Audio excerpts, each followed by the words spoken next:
we'll start off with the Pledge of Allegiance, please. So if everyone would repeat after me. I pledge allegiance to the flag of the United States of America and to the republic for which it stands, one nation, under God, indivisible, with liberty and justice for all. Right. And the roll call. Let's see. I'm here, Chip Kohler. Brian Gephardt. Present. Carla. Present. Ashok. Here. Jeff.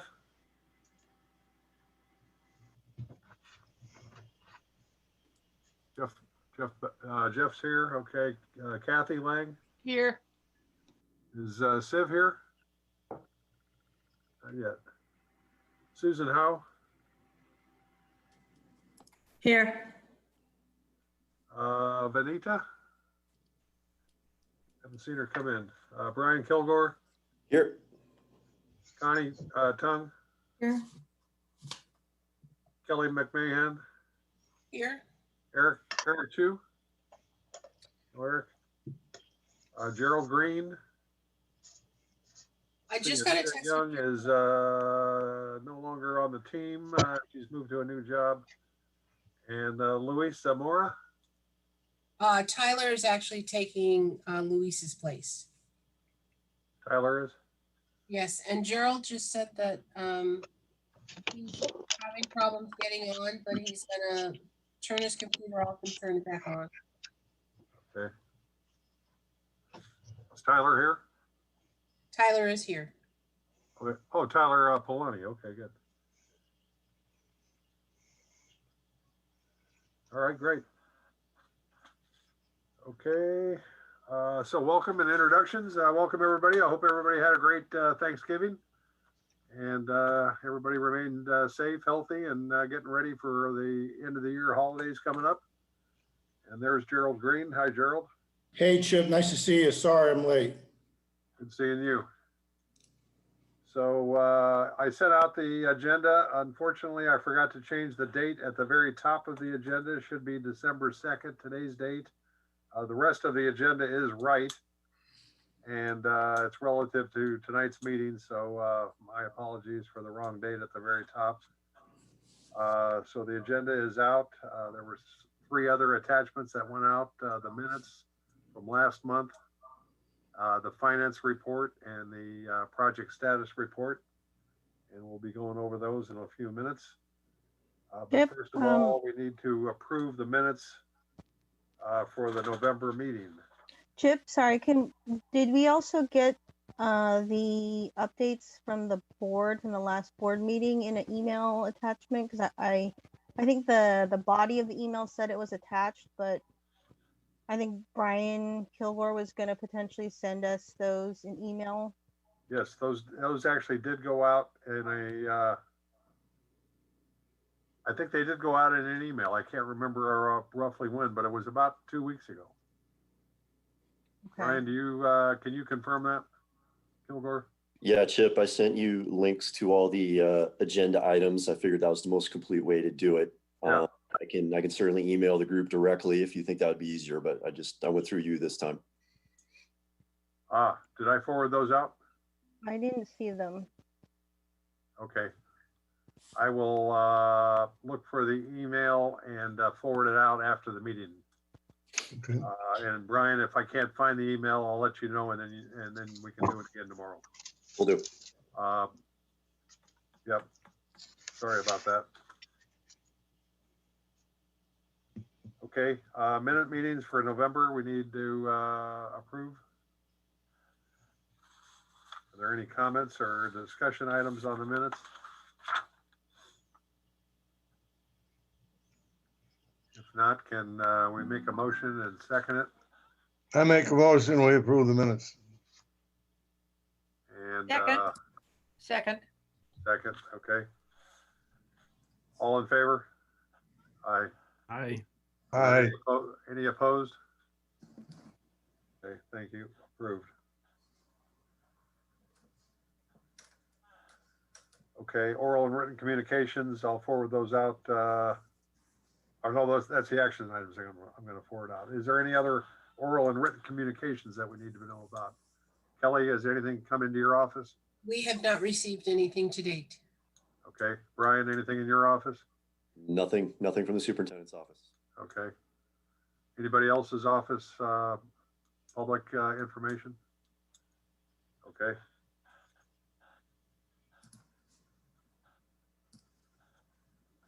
All right, good. So let's move on to the finance report. And Connie's here tonight, so Connie, if you would. And you can share your screen, Connie. It's all set up for you to share.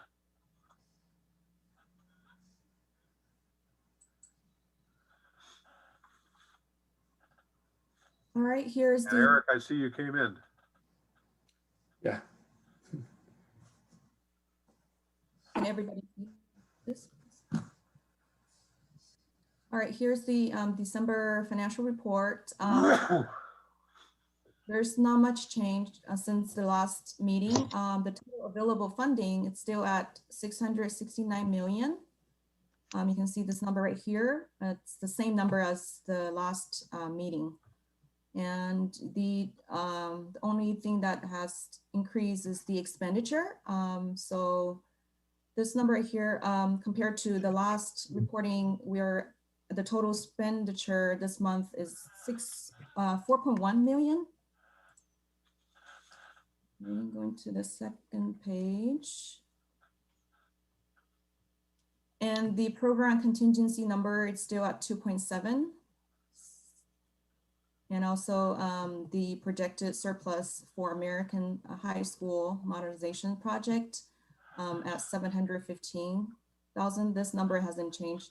Again, these numbers right here, the projected surplus numbers, it may go up or go down. It depends on the completion of the projects. But as of right now, these are the numbers. Is the contingency the same as last month, or did it change? It did not change, the same number as the last month meeting.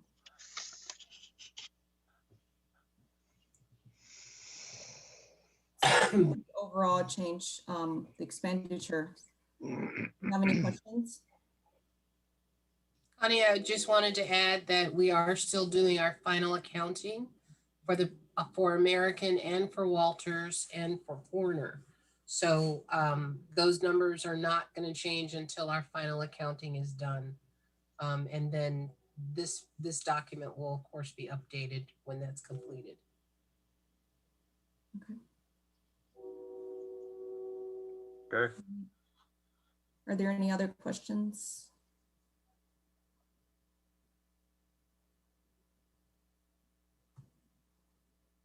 No questions? Okay. Yep, that's all from me. Okay. Pretty calm month. Yep. Yeah. Pretty Sort of straightforward. business as usual. Yep. So Okay. let's go on to the status report. Connie, you can go ahead and stop sharing your screen. I can share mine. Share. So is visually this okay for everyone, or should I make it larger or smaller? A little bit larger, please. I can't see very well. Okay, let's go to view. Zoom, and I'll do. Oh, I see how it works. Okay. How's that now? Is that a Much little better? better, thank you. Okay. So this is our status update, and this goes into a little more detail. These are only for the active projects that we currently have. And right now, the first section are the projects that are still in design. So currently Thornton has, I believe it's increment 3 and 4 that are being completed. Portions have completed their DSA review, and there are some comments that have come back, and we are addressing those. And increment 4 is currently under DSA review, and we're anticipating all of those reviews being completed by the end of January, early February. Current project budget is $92,473,823 million. Centerville, same thing. They have increment 1 is in DSA review. There were some back check comments. We're addressing those, and there are no cost impacts for those back check comments. Increment 2 has been approved, and that is the interim housing package that we submitted. So we are going to be planning on starting on the interim housing piece within the next couple of weeks so that we could have those ready to go and have the students transition and be ready for the fall to be in the transitional housing. And increment 3 is currently in DSA review, and we're finalizing some of those comments that we've received thus far. Excuse me. Washington High School Theater, we actually have started construction on that project. I believe that the notice to proceed has been issued and the contractor is mobilizing.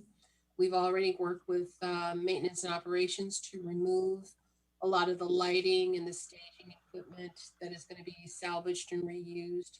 And I believe that there's also some containers that were adjacent to the structure that were used by the automotive department and I believe the art department that have since been cleaned out, relocated, and prepped for contractor to begin. And I believe they're going to start abatement on Monday or Tuesday next week. There's just a small area that is going to be, sectioned off, and they'll have that starting.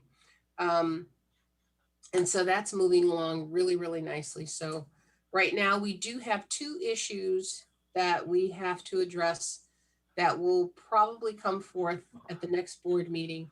We have some DSA required structural changes that it's unusual for them to require this, but because the work that was previously done to the structure was not DSA approved, they are not allowing us to modify it. So we basically have to rip everything out and kind of start all over from scratch based on what they say they want us to do. So we're evaluating what those costs are going to be, and we'll be able to address those and come back to you all on the board with what those cost and impacts are going to be looking like. But that's what we've got going on right now at Washington High. Then at Hopkins Middle School, the documents are, excuse me, excuse me, they are in DSA review. We are in the process of soliciting a contractor to actually do the work. So those requests for proposal and qualifications will go out probably in January or February. We do have a construction manager that has been brought on board, and we also have approval for the interim housing to actually be started. So those are 2 activities that are ongoing at that site right now. And that project budget is holding at $84,061,263. Lee, can I ask a question? When you use the term interim housing, is that portables? Is that what Yes. that is? Okay. And those are all classroom portables? They're all classrooms we're buildings that we're going to be tearing down for the new structure. Wherever there's spaces that are going to be, basically demolished, we're bringing in the portables to provide the temporary housing while the new structure goes up. And then once everybody moves back into the new structure, those portables then go away. Now, are they actually going to bring in the portables now if there's no students on campus, or is that something that they can delay until there's actually students? Well, actually, we want to bring them in while there's no students so that the construction work that's related to bringing them in doesn't have any opportunity for anybody to get hurt or to have students be impacted with the activities associated with the construction. So for us, this is really good. They're not here because we can move pretty quickly. Versus if the students were on campus, we'd have to wait until like a spring break, or if there was a long period of time where no one would be on campus, and then do it, and then potentially impact, instruction and testing or other programmatic activities that would be on campus. So that's what that means when we're talking about interim housing. I hope that answered your question. I'm just curious because when you talk about, are you talking about bringing them onto campus when there's no students there? So, but then who actually is going to be using them? No one's going to be actually using them until the students actually return. But for us, for the sake of us moving forward and keeping our schedule for our project, we still have to do the same activities that we would be doing if the students were there. So whether there's anybody on campus or not, for us to meet our deadline to have a new school available for 2022, we still have to move forward and provide whatever resources we had already earmarked for students to have and make them available. So yes, they're going to be brought in and there's nobody going to be in them, but when and if a decision is made to bring students back to campus, they're going to have appropriate housing to, be in class in, versus us trying to scramble and figure out what to do when students are on campus and make the transition. Kelly, and I think that to help understand that a little bit, I believe that those modulars are going to be required all the way through 2021. So Correct. even though they're not going to use them right now, the cost of moving them in and all of that is going to occur sometime no matter what. And if students should come back next semester, if they don't move forward with it, you can't mobilize those things that quickly. So they're going to be needed no matter what. So now is actually a really good window. Are these owned by the school district or are they rented? They're going to be, so 7 of them we currently own. We're just taking the existing ones that are on campus and relocating them. And there are going to be 2 additional ones that we're going to be leasing. Okay. And right now I'm figuring out with some of the other school sites that are downsizing based on what their activities are, if we can actually pull some of those non-used units and actually utilize them, other sites. But we're working with M&O to determine kind of where those are and who's using them and what actual use they have, so that we can look to economize as much as possible. Okay. This is Kathy. Can we go back to Washington High? Just Sure. at the theater. You said that there was some construction that was done that was not approved. Yes, so it's my understanding that the modifications that the parent group and some of the teachers made years ago with the construction of the stadium style seating, and also some of, I guess there's like a sound and lighting box that was built that's in the back of the theater. Well, not to say that it didn't meet code, but because it didn't go through DSA, which is our governing body, they want us to take all of that down and actually build it according to what their standards are. Okay, so it was not a problem within this current construction project. It's a problem that occurred prior to that. That's all I was trying to figure out. Thank you. Right. And So, just- but that's the reason why we have to do what we're doing, so. But was that originally included in the budget or is that a new budget item? It is, we're evaluating that because we were planning on using some of the existing structural elements, and that is not something that they're allowing us to do. So we're in the process of working with the builder and the CM team to figure out where and how we can adjust these modifications and accommodate them without having to go and get a budget increase. And so we're working on that now. to figure that out.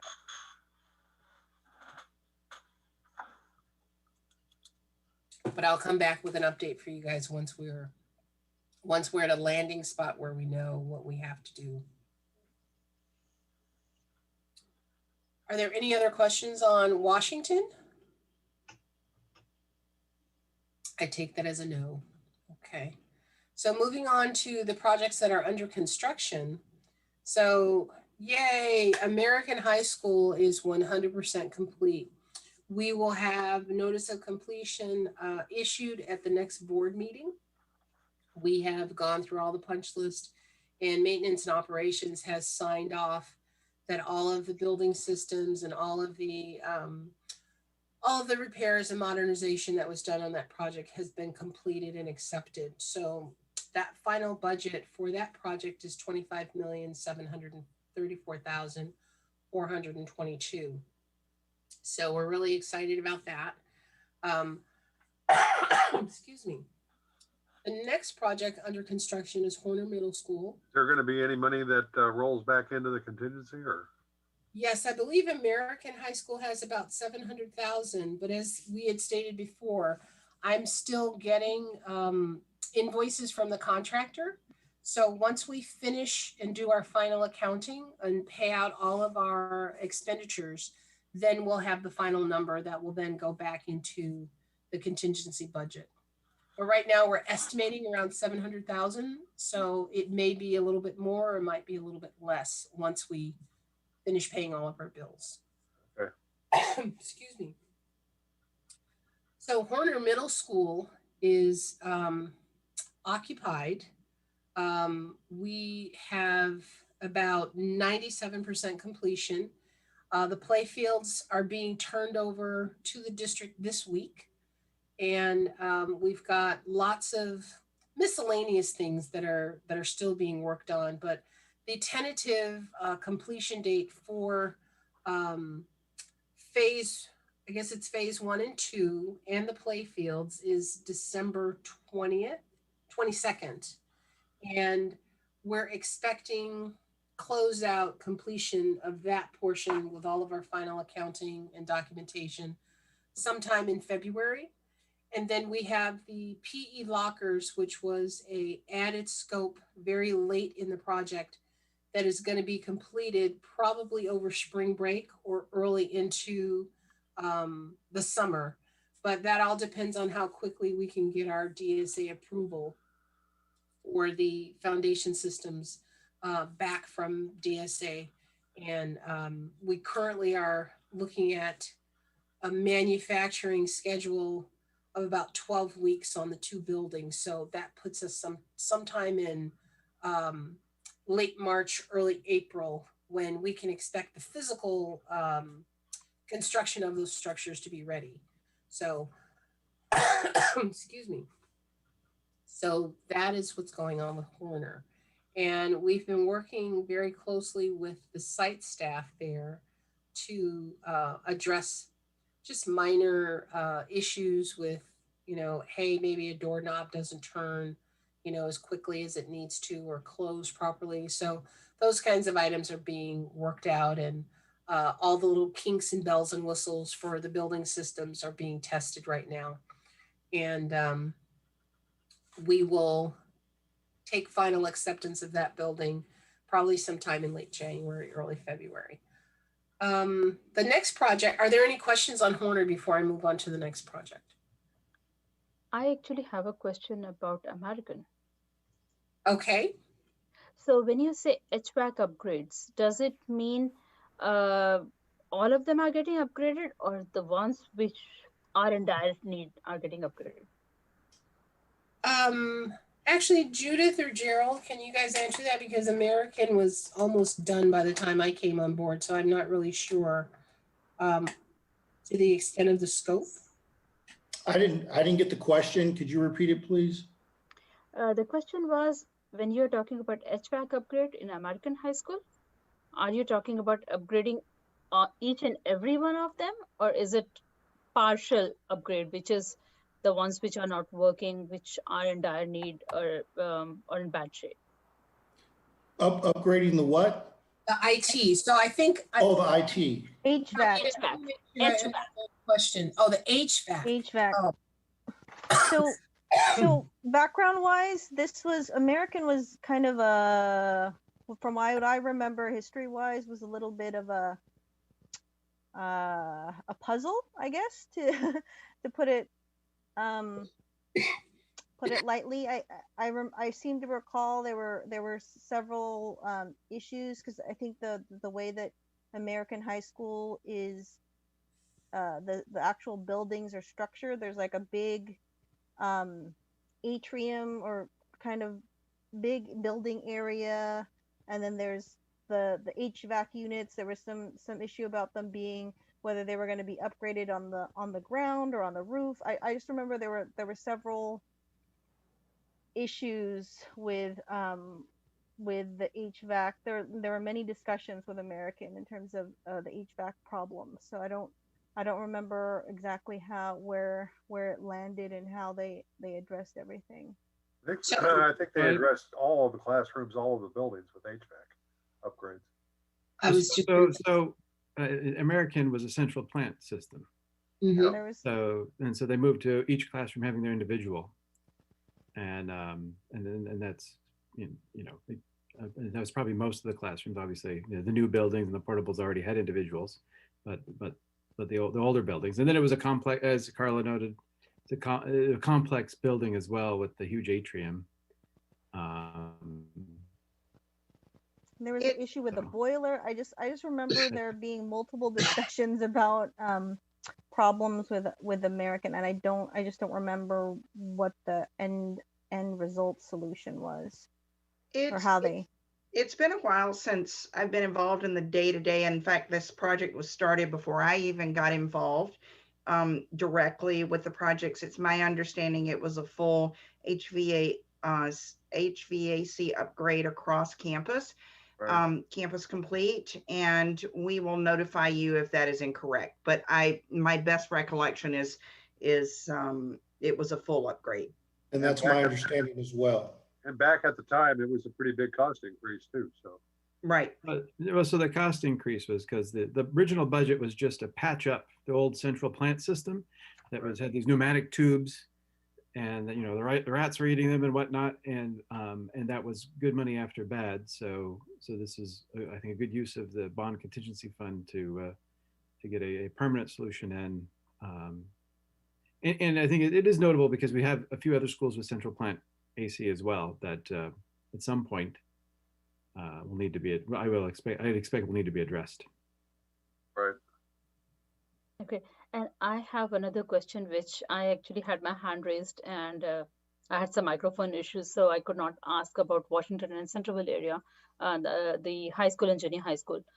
When we are talking about portables, I'm sorry, is it okay to ask Chip, or is it too late? No, go ahead. Let's get all our questions out. Go ahead. Okay, thank you. So when you are talking about bringing in portables for Centerville, and we have, you said 6 of them or 7 of them you own, and we are going to lease 2 of them? Yes. Okay, so can we just use the ones we own for now and wait for the leasing part, because the lease will start now and we will have to pay starting now instead? Yes, what we're going to be doing. Okay, so you'll be waiting to lease until the school is back on, right? Yes, we'll be waiting to lease until the actual work for that scope actually begins. So we're not leasing right now, but when it's time for those portables to be brought on site and installed, that is when we will begin the lease, but not before. Can I ask a follow-up question on the leasing? Benita, if you were going to finish, I'll ask after you. Yeah, thank you so much. So if my suggestion was that we don't lease until the school actually has students back on the campus. Oh, I see. We will be saving money that way. We don't know when the school is actually going to start, when the students are actually going to be on the campus. So yes, you're absolutely right. So this way we can at least save some bucks, if not all. Well, part of the challenge in us doing that, and as Judith had alluded to before, the mobilization and expense associated with us actually installing those, when you accelerate it and try and do it quicker than what you normally had planned, you actually end up incurring additional expenses. So so we have budgeted to incur this cost for this project. So the strategy that we're using in this particular project is that, yes, we will bring these portables on site, but the ones that are going to be leased are going to be the last ones to be brought on. And so it's not like we're getting them ahead of time, and you know, we're not entering into agreements now knowing that we're not going to use them for a year or something like that. We're going to wait until we need them and wait the longest amount of time that we can before we can actually bring them on site and have them ready for students to be available. The issue. Go ahead, Gerald. I think, Gerald, I think you and I were going to say the same thing. Keep going. Well, I was going to say that, you know, part of it is logistics, right? And then the other part is too, there's foundation work that needs to be done too. It's not like you can just call up a portable and just have it delivered the next day. There's foundation work that needs to be done. And then we have to get in line and claim the portables, because everyone else that's out there building is using portables as well. So it could hamper the schedule if we wait till the last minute and they say school's going to start next week and we're unable to do the foundation, do the pre-work and get the actual portables installed. Sorry, Judith, I didn't mean to cut you off. Yeah, the other piece of that I was going to say is when you have a construction contractor and you hire them to do a total body of work, so that you hire them to install 9 portables, and they don't build the portables, but they do all the foundations and the electrical connections, and they are interrelated in various ways, and the ramps and all of that. If a contractor has to come in and set 7 of them and then leave and come back, they're going to charge a significant remobilization fee that's likely going to far exceed the monthly rental cost of the modular. So that has to do with just the logistics and details of how contractors work. So I think that would be a big item. It's hard to place 7 of them and then wait until the last minute and place 2 more. I think, can I build on that and half question, half comment?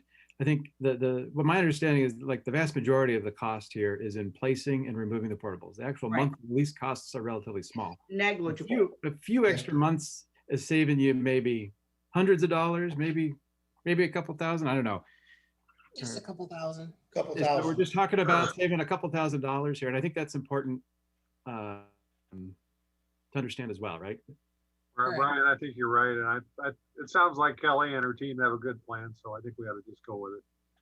And if the portables sit idle for a few months, so be it. But Vanita, I will. The team and I will get together and we'll definitely look at some other strategies for potentially other projects where that particular idea may be able to be employed. Thank you, Kelly. I just am trying to save every buck that we have. For me, budget is the biggest issue right now. So sure. I appreciate and that. thank you for bringing that up, and it's definitely on the forefront of our minds as well. Yeah, thank you. Okay, I think we were on BOIP, which that's keeps going on and on and on. That project is about 99% complete, and we are in the process of doing our closeout. There are a couple punch list items at maybe 3 or 4 schools that are being addressed, and the IT department, as well as the vendor who provided the installation, they're working to address those and retest everything. But maintenance and operations, as well as IT, has signed off and accepted 99% of the work. So we are moving forward with the notice of completion being issued, I believe, next month in January. So we'll have this particular project closed out, and we'll, move on to the next phase. If there's available funding, we'll be pursuing grant dollars to complete that. Any Very good. questions on that? Okay. And then the last project that's currently under construction, it's Thornton Junior High School. It's increment 1, which is all of the site work and the play fields. I don't know if anybody's had a chance to go over there, but the play fields are about 99% complete. The ball field is in, the track is in, the hard court surfaces have been paved. We're delaying putting in the basketball hoops and the various backer boards for different games because, we still have work that's going on, and we don't want students being enticed to come to campus and actually be on campus when campus is actually closed during the shelter in place. Increments 2 and 3 were approved by DSA just last week. So we're pretty excited about that. So the subcontractor work that Block Construction is going to be issuing is being bid right now. So I believe that we should be expecting some bids back on some of the subcontract work in those 2 increments within the month of January. So we'll start seeing, work related to the new structure pretty quickly after those folks get mobilized. And then the last projects are the ones that are complete. And so Walters went from being 99% complete to, I'm sorry, not Walters, Grimmer. So Walters was completed in 2019 and occupied. Grimmer Fence project was completed this summer, and we did final accounting on that. And the final budget was $230,000, $450. And then American High School new construction, the new building was occupied in 2019. So, and that is the end of my update. So I'm going to stop sharing my Kelly, yes. Is there a notice of completion for Walters? I believe so. We can find that for you because that, of course, occurred prior to my arrival. So I believe that there is one. That's standard protocol. And is Walters considered 100% done? Because I know that there was still some what is it called? Those punch list type. Punch list. Yeah. That's all been completed. Go ahead, Gerald. I was just gonna say that's all been completed. Okay. I can't tell you when the notice of completion was issued, but I can find out and get back to you on that, Carla. Okay. Kelly, it doesn't seem like much is going on in construction, really, though. No. American is done. Horner's at 97%. VOIP's at 99, almost 100%. Thornton's a fairly small project at this stage. And Washington is ready to start construction, but everything else is in DSA. So is the construction teams running out of work? No, they're actually getting ready to ramp up and get going. On what? So we're at one of those precarious points in projects where you know how you hurry up to stop. So we're actually been working very hard to get ready so that when everything comes out of DSA, we've kind of got all of our ducks lined up in a row so that literally when we get the approval, we can actually get a backhoe and a shovel out there within 2 weeks from that date. So not that you're seeing a lot right now because it's December. It's a slow month. You know, everybody kind of gets ready. They're stuck between Thanksgiving and Christmas. So you kind of get a little lull kind of going on in the industry. Then everything kind of shuts down at the end of the year.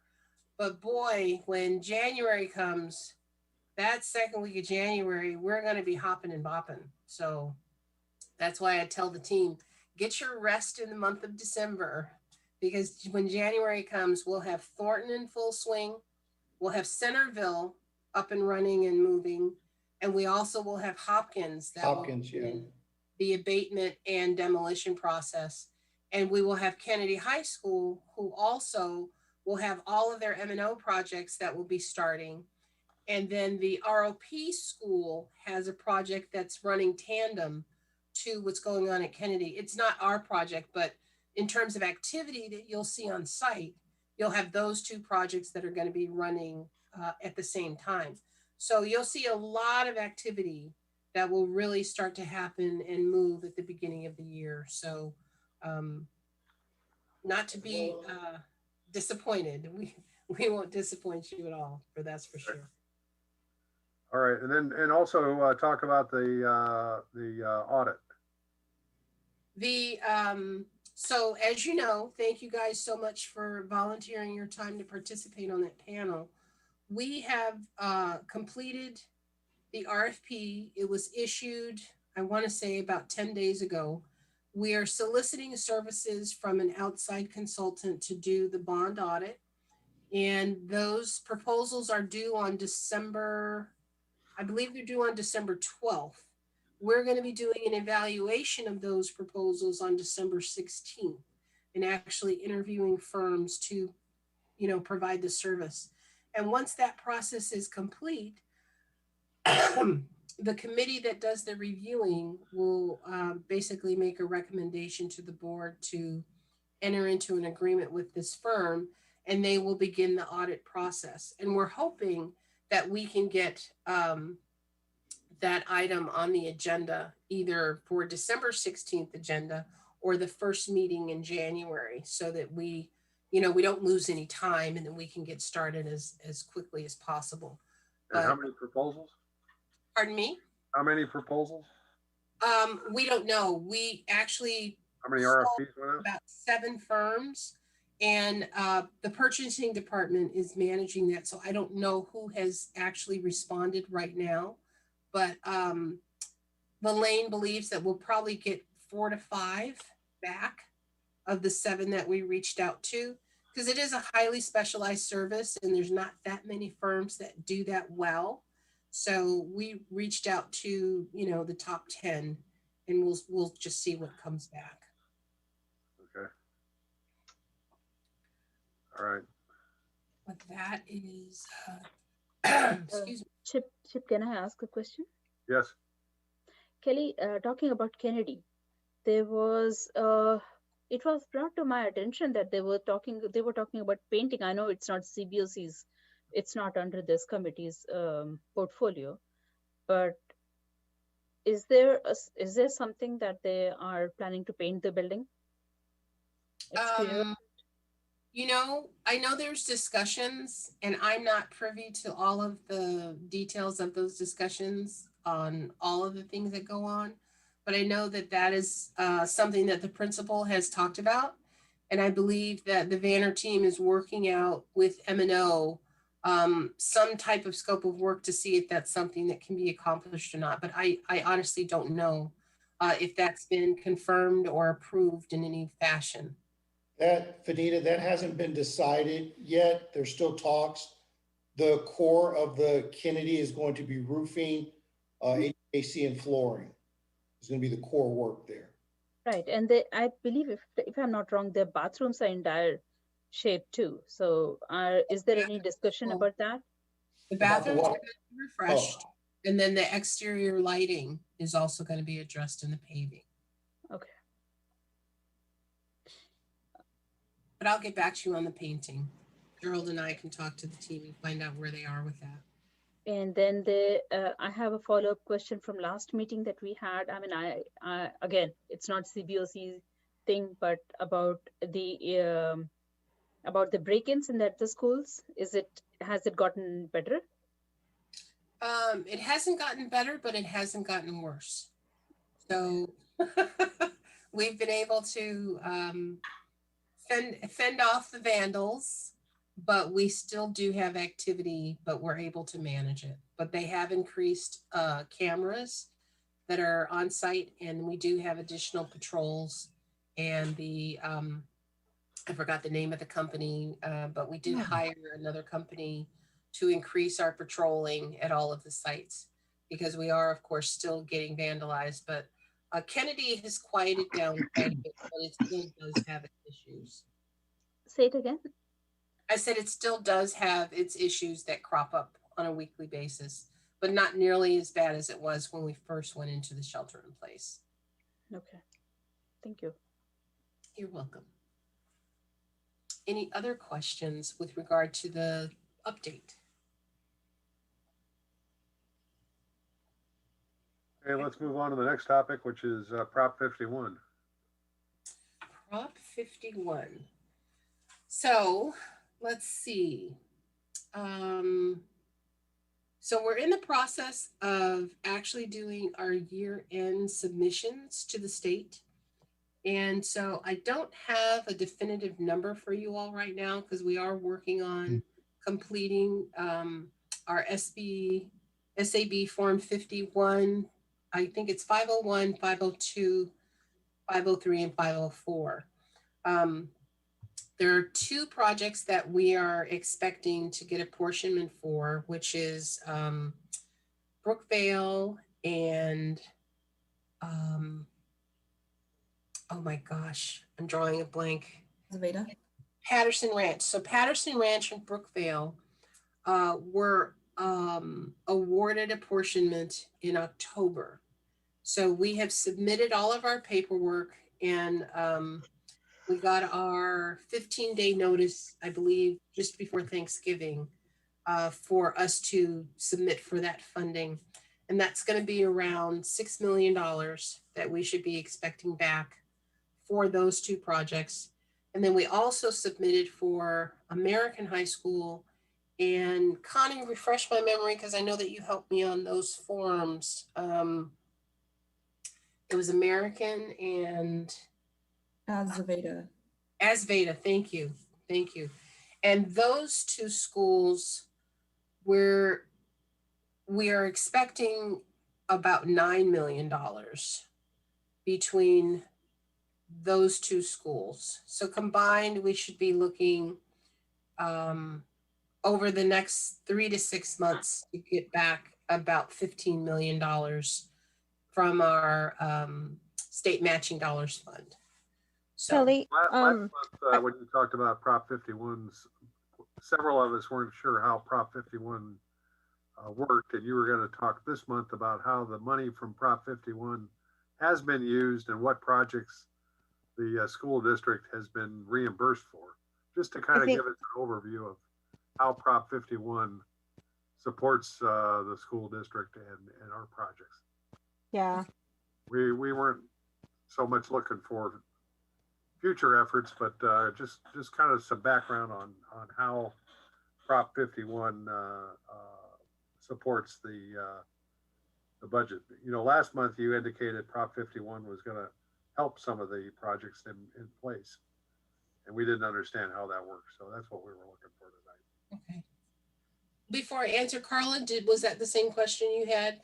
Yeah, I think that this group would benefit from kind of an overview of what Prop 51 is and kind of how it intertwines with the Measure E funding, kind of how they work together, because I think that that's still something I'm not clear on. Right. Okay. Before I get started, Judith or Gerald, did you all have anything you wanted to contribute to that? Or you want me to go ahead and get started? We'll let you, Excuse me. we'll let you handle it. Oh, thank you so much. So Prop 51 is a program that the state of California, it's called, in long and the short of it, it's called the State Matching Dollars Program. And it's a program that helps school districts get matching dollars, like a 50-50 match for their projects to complete from the state. So for several years, I think it was like from 2004 all the way to like 2010, the state of California did not give any projects any money statewide due to the budget deficit and like a freeze on all, construction spending at the state level. But in 2011, they got a new governor, because I think Gray Davis and then Arnold Schwarzenegger came in, and he was a proponent for, schools and advocacy for schools. So what happens is that the school district will look at their projects and say, okay, I've got 5 projects that I need $800 million for, collectively. I'm going to go ahead and submit these projects on a 1-by-1 basis. I can't submit it all as one. So I'm going to choose my projects that I can get funding for. And so the projects are funded based on how much money the state raises every year. So last year, I believe the state of California sold bonds, and they I don't know, what was it, around $700 million, I think they had, that was passed in bond measures. And within like 6 weeks, all the money was gone. So, and the way that they decided how to spend those dollars was that school districts throughout the state had submitted, and they created a priority list based on the evaluation of the project and how the project was ranked in terms of, was it a total replacement? Was it a major modification or renovation? Was it minor work, or was it fire life safety kind of things, whether it was HVAC or lighting or, anything that would support instruction and safety of students was prioritized. So Fremont has, I believe, 12 or 15 projects that we had submitted to the state over the last 10 years. Every year we keep submitting it, because if we don't do it, then we keep submitting it for the state. And what the state does is they look at the project and say, okay, so for, I think, Asveda's project total was like $17 million, right? The state would then say, okay, if you say it's $17 million, we're going to go ahead and match you at 45 to 50% of that 17 million. And that's what we're going to agree to provide you with funding to be able to finish this project. So if they fund it, then we get on the funded projects list. And that comes out every May. And like I said, it's always based on the state budget that's done in March. And then they dole out all the funds and say, okay, we're choosing these top 10 projects. And so we may or may not get chosen based on where we fall in the pecking order of all the projects that the state is actually looking at to fund. So we then submit, the state then comes back to us and says, we've chosen, if we submitted 10, they might say, we're only going to choose 3 of those 10 that you submitted. So we then get those 3 projects back, and we get a letter from them that states, hey, we've chosen these 3 projects. Here's all the information that we want from you to tell us what's required to get this project done. And so what they'll do is they'll give us a portion of money based on that application that we provide to them. And they say, okay, rather than us giving you dollars, you're going to go ahead and spend that money, and then we're going to reimburse you for it. But you just have to justify how you have spent those dollars based on what you initially applied for, and to make sure that that project has been completed as you guys have stated that you've been completing.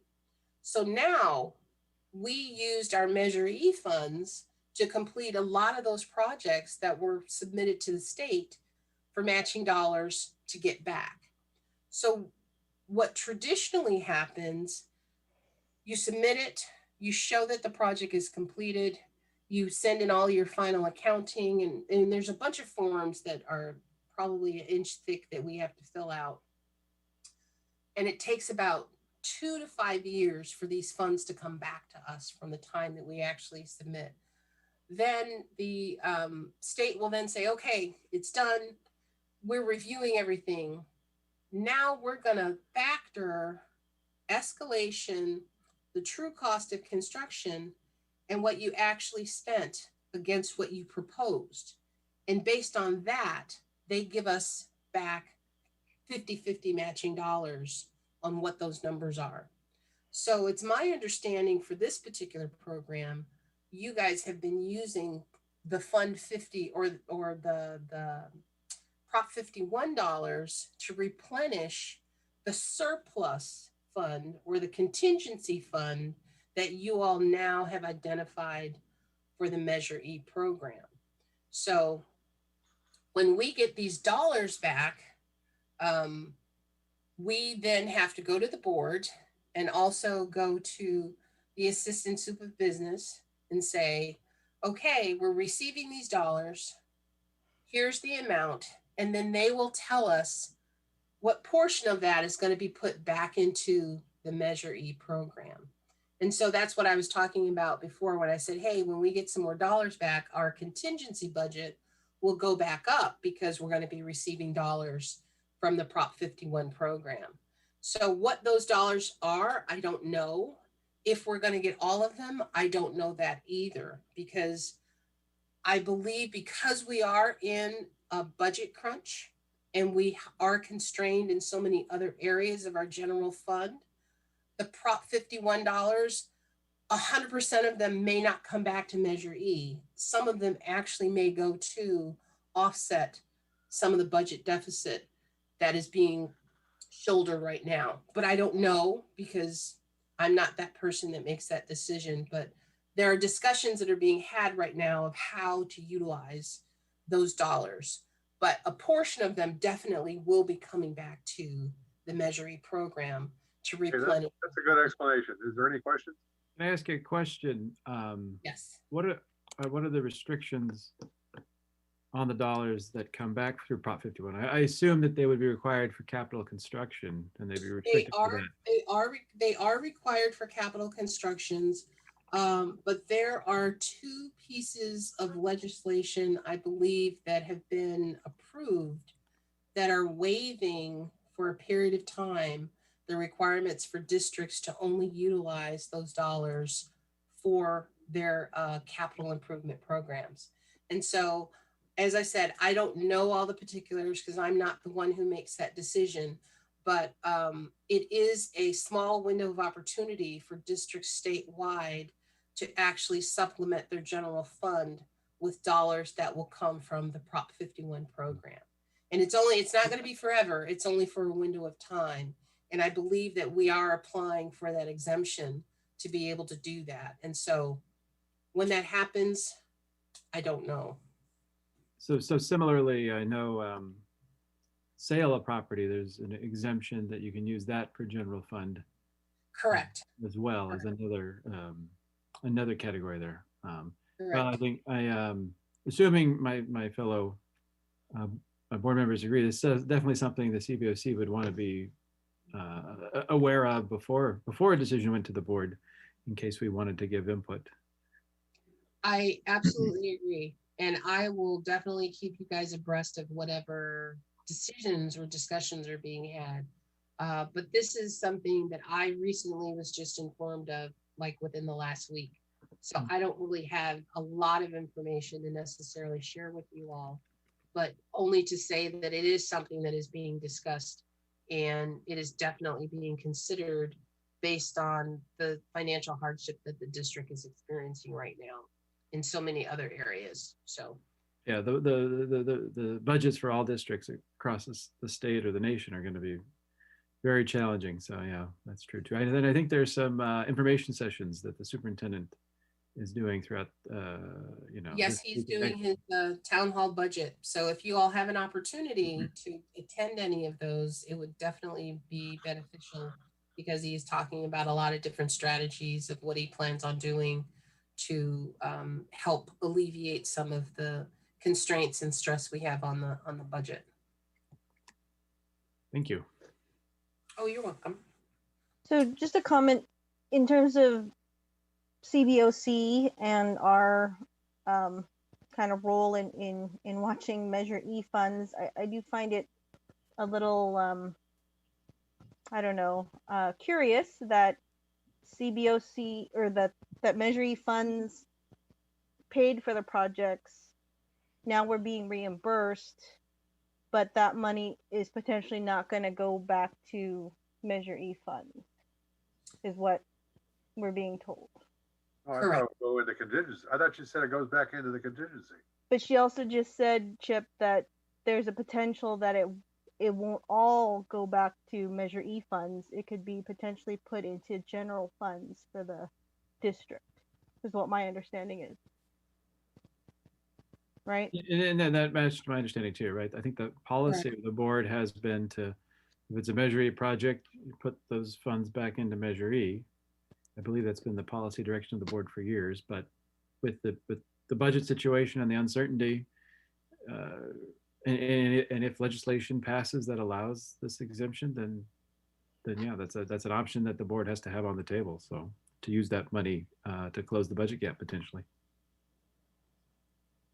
But as I said, I'm only sharing with you all the very limited information that I also have myself. But just to be aware that those are discussions that are being had. And as you said, Brian, the board is the ultimate decider on how they'll move to utilize those dollars as they come in. Yeah. And I'll just add to that, I've been in that situation. I was on the board 2008 to 2012.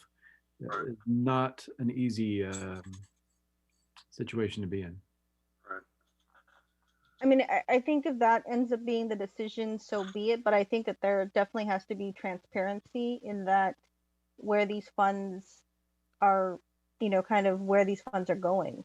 They're being spent, in one direction, supposed to be reimbursed or replenished in another direction, but, it may or may not happen. And I think that transparency is a big thing. Well, maybe what would help on that point is if there's some kind of simple summary of all the Prop 51 funds and what's come in and where they've gone, that not to make more work for Kelly, for you and staff, but if there is some simple report that can be made available to us or others on request and kept up to date, that could be useful from a transparency standpoint. Well, as soon as we finish our final accounting for this year and all of our submissions, we are going to be presenting that information to the board. So I will be sure and share that also with you all at the time that we do that. So that, and it's going to be a very simple presentation to show the history of where all of our Prop 51 dollars were, what the amounts were, where we are right now in terms of what we've applied for and what we're expecting back. And then the future projects that have been conditionally approved that we can anticipate dollars forthcoming over the next 5 years. And so it'll give us a very clear picture of, I think we should, all in all, when it's all said and done, we should be receiving close to $54 million. And that dates all the way back from like 2013 up through, 2024 or something like that. It's like a 10-year window that all of these dollars are sort of amassed over time. So, but I'll be happy to share that with you guys. Kelly, one thing I thought I'd share also is that, just so you all know, the district has a consultant who manages all of these application processes because it's very complicated. And when and there are things that have to happen when you get a certain stage of a project and this paperwork has to go in, then there's a deadline. And it's very easy to miss these. So they have a consultant who handles all the application processes to ensure that the district is applying for everything for which they might be eligible. Just wanted to throw that out there for you, Kelly. Thank you. Appreciate that. Yeah, because I certainly don't have the capacity to do it. It's a monster. It's a specialty. Yes, definitely. Definitely. Okay, I think we should move on and talk about future CBOC meeting topics, set planning dates. We still have the long-range facility master plan and forecast on our list. Any news on that? We are currently finalizing the contract with the consultant that was approved by the district last month. So we should anticipate to see some activity beginning in January. They actually wanted to get started right away, but I said, no, we can't allow you guys to work without having an executed agreement in hand first. So there were a couple little 2-3 tweaks that we needed to work out with the contract language. And I believe that we have gotten to that point. I spoke with our attorneys today and they're happy with you know, some of the modifications that were requested. So we should be getting that back out to them this week and hopefully have it signed and executed before the end of the week or the first part of next week. But what you guys can expect is that there'll be a team of professionals that will be dividing the district up according to the attendance area, and they will begin to review and validate the previous surveys that were done by the previous long-range master plan, and also set up interviews with the school principals and whatever site committees that they will put together to participate in the master plan process. They're going to be physically going to some of the sites to do photographs and physical analysis of the structures and document that. And they're also going to have a consultant who's going to be working on creating financial cost estimates of, you know, based on scope as it's being brought in. So that's the beginning stage. In parallel, they'll also be working directly with us to begin to create our own teams of people who will be active participants in the long range master plan process. And so you guys will probably be getting an email from myself or either directly from them requesting some dates and times and areas of interest that you guys would like to participate in. And if there's any particular kind of wish list items that you guys would like to have as part of programming for the district or any physical facility related things. So there'll be surveys and things that will be coming out. And then once that information is brought back, it will be consolidated and compiled, and then we will begin the review process. And then just kind of like the whole process will then be kicked off and started in updating and revisiting the master plan. So yes, Carla. What year was the last one done? I believe 2014, I believe. January 2014, it was adopted by the board. 2014, okay. I was just pulling it up earlier today. Okay, so almost 7. January 21 will be around 7 years or so. Okay. And if you guys look at that, you'll see there, in some areas, a lot of stuff hasn't changed, but then in other areas, you'll notice a different direction that the district has moved in with regard to instruction and different types of programming, adoption of different standards. So you'll really begin to look at it and say like, oh, wait, this is something that's new and different from what we originally had thought of like 7 years ago. So, I mean, I think of it like the cell phone, you know, the cell phones, we change so fast that you look up and you're like, wait a minute, what's wrong with my phone? It works fine. And it's like, oh, but we have all this other stuff now that we now use. So that's kind of how I look at it. This is Kathy. I do have, and it's kind of a hobby horse of mine. You mentioned that they'll go to some of the schools, and I think that's a disservice because there is such a difference in the schools in Fremont. And I'm not even sure whether your staff goes out and sees absolutely every school. I'm involved in another life where I go out to all the elementary schools, and they differ so much by neighborhood. Some are really in very poor condition. Others are really, really nice. And that's a disservice, I think, to certain neighborhoods. Kathy, So I have to apologize because I did misspeak. They are going to every single site. They're not just going, I only said it's some in the conversation, but they are going to be inspecting every single building that we have, all 43 schools plus district office and maintenance and operations warehouse. So okay, they thank you. will be definitely going to every single site. Okay, and then the other item we have on our list is planning for the Measure E follow-on bond. And that's, I know that's a farther out thing, but is there any work being done in that area? I'm not sure I understand, Chip. It's been on our list for quite a while. We talk about it every month, but you know, we wanted to, at some point in time, we'd like to have a briefing on the plans for a follow-on bond to measure relative to what the timing might be. Oh, you're saying like, High-level assessment of what projects might be proposed. okay, you're approximate talking dollar like a value. bond. A follow-on bond. Okay, so I just want to make sure I understood because I didn't quite understand, so I just want to make sure. So part of the process in leading up to a follow-on bond is actually getting the long-range master plan done. Oh, absolutely. So that's going to be our barometer to know what exactly our needs are based on 2021 times. And then we can just, discuss and look at what that would actually look at based on that information when we get it back. Okay.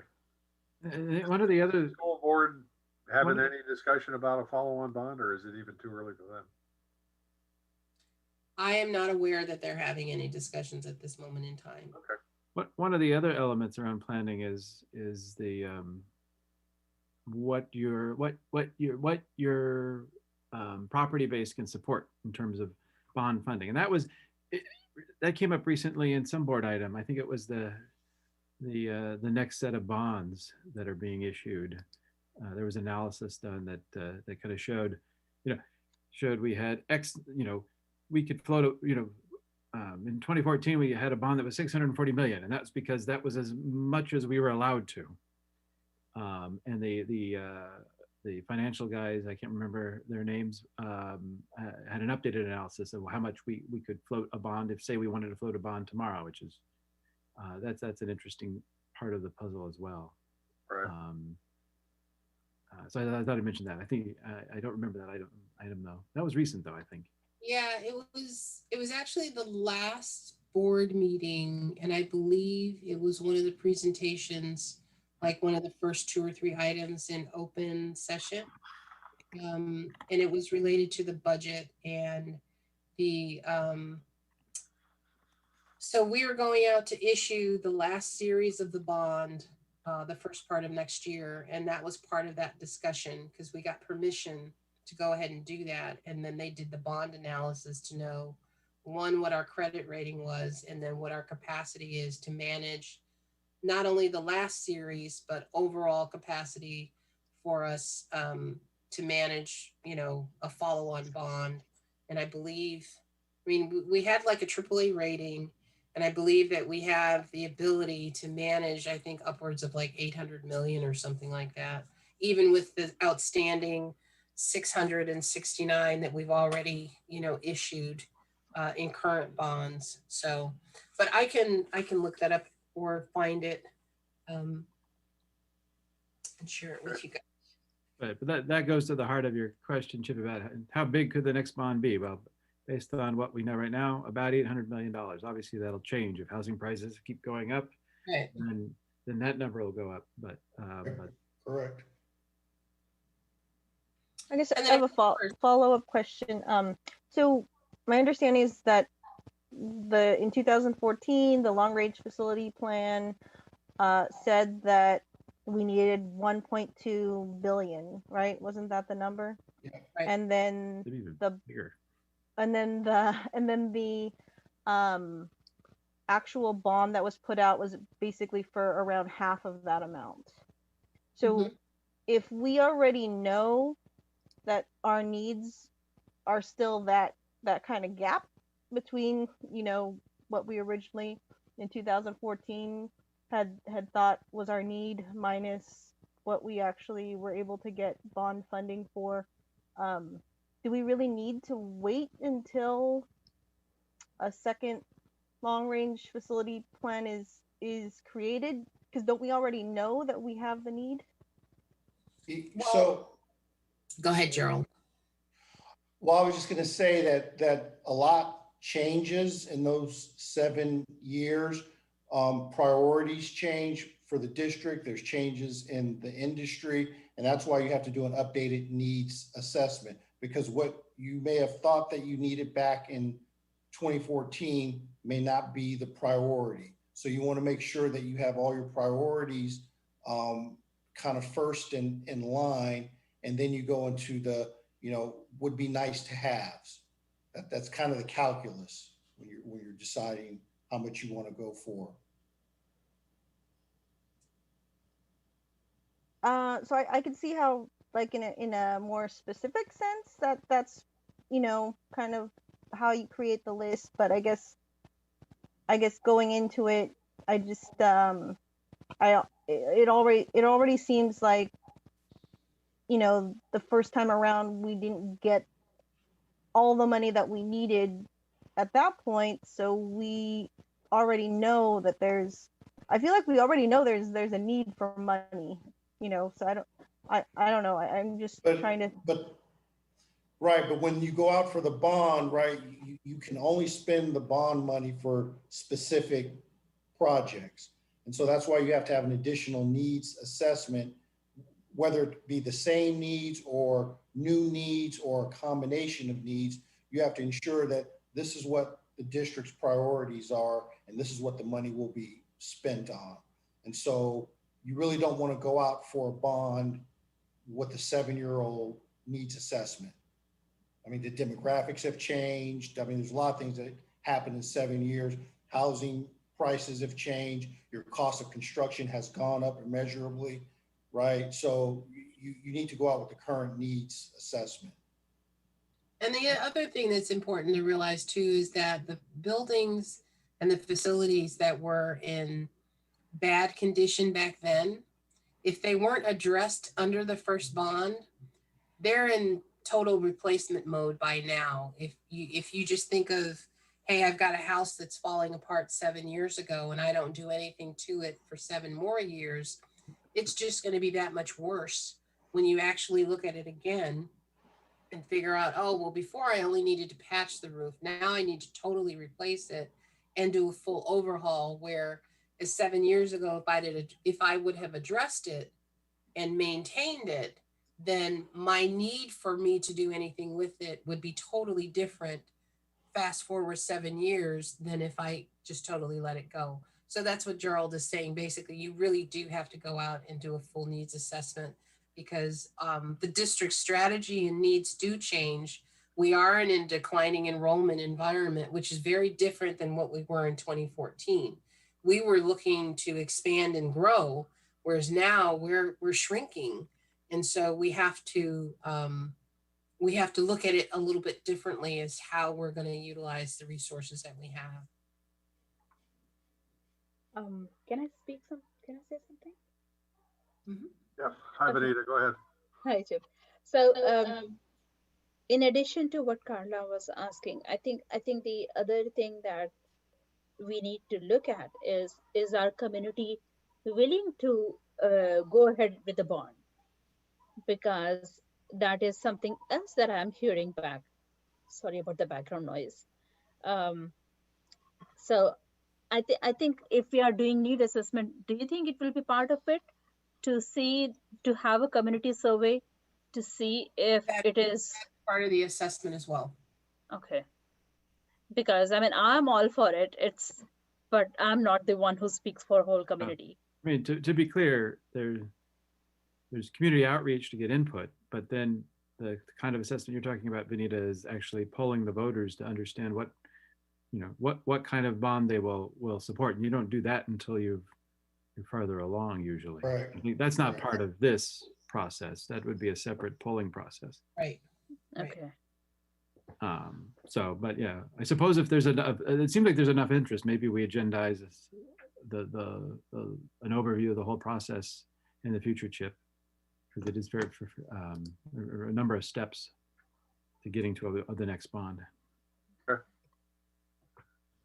Okay, and then one last item. We were tentatively scheduled to meet at Horner this month. And because of the virus uptick, we decided to put that off until a future month. So we want to put that on our list as a future item also, to have a walkthrough and a meeting, and probably hold our meeting at Horner, since Horner is now finished. Well, let's cross our fingers that the virus flatlines and then drops down. Right. Because that would be really nice if we would be able to do that. In that vein, would you confirm the date of the next scheduled meeting for me, please? Yes. It's gonna be January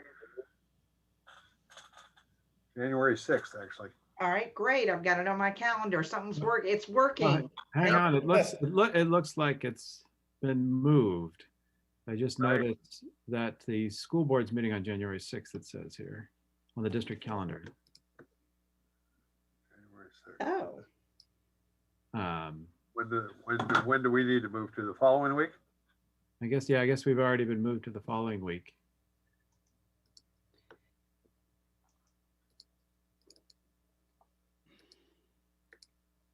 Okay. That'd be January. 13th then?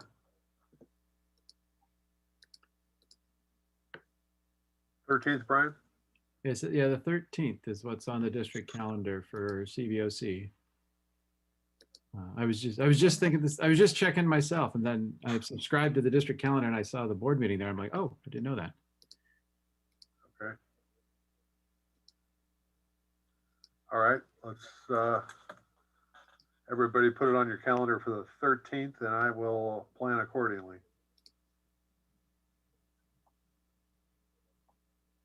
And it'll be 2021, because I think you have 2020 on the agenda. Thank you. Mhm.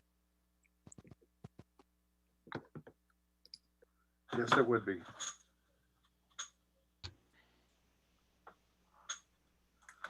Okay. All right, anything else? None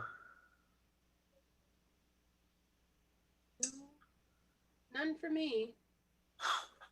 Stay safe, everybody.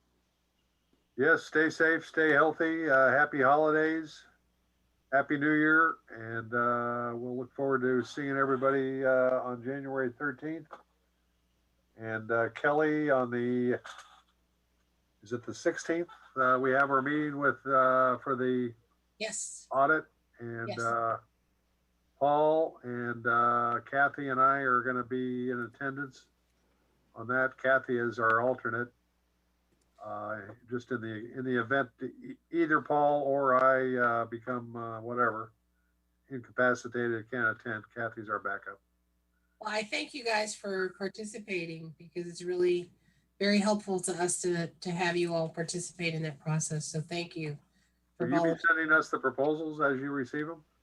Yes, they're due on December 12th. So once we receive all of them, the process is they all have to be received. They all have to be kind of logged in Oh, and sure. evaluated whether or not they're responsive or not. And Yep. those that are considered responsive, they'll be then sent to us. And then on the 16th, we basically sit down together and we go through all of them and rank them and score and all that good stuff. Now, one thing I'm not quite sure about, will representatives of the bidding companies be on the line too, or not on the line? I think Lelaine is in the process of setting up us to have interviews, and I believe those interviews are only 30 minutes long. So, but she'll have more details for us, because we're in the process of putting that together right now. Okay. All right. Yeah. But thank you guys so much. Anything else, anyone? No. Happy holidays and everybody stay safe. Happy New Year to everybody. Happy New Year, everyone. Bye-bye. Bye, stay safe. See ya. Bye. All right. Thanks, everybody. And you just have to adjourn, Chip.